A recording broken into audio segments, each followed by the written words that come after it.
The towering Clinton Correctional Facility has housed some of the biggest criminals ever to be put behind bars. The century-and-a-half-old lockup has a long history dating back before the Civil War. Peter Light of Dannemora, and a retired correctional officer, has always been interested in history and has been collecting prison artifacts for years.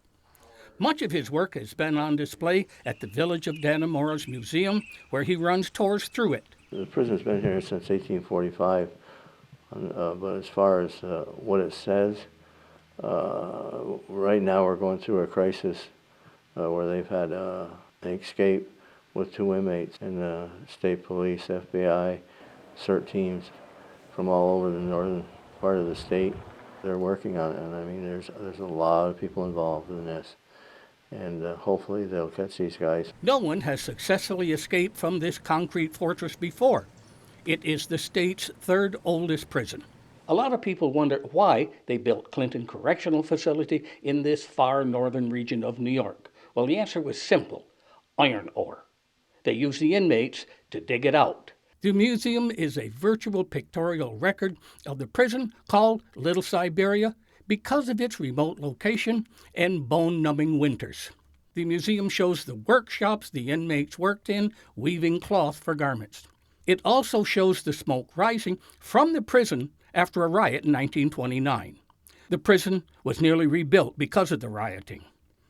However, it has always been a strong economic tie to the town and the area. Well, not just prison life, history of life in this area, working with a prison and the people living there, the jobs and stuff like that, and how things over the years just turned and ended up being very beneficial to the people here.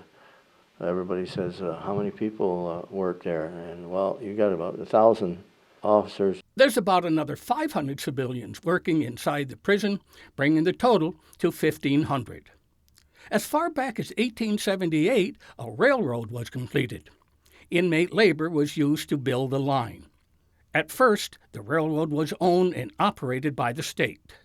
Museum curator Peter Light said all the hubbub that's taking place outside right now on the escape and pictures from that could eventually wind up right back here in his museum.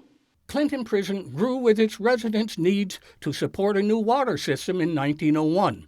Before that, water was delivered in large wooden barrels on a horse-drawn carriage.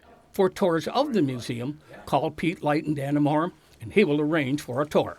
For Mountain Lake Journal, I'm Jack LaDuke in Dannemora.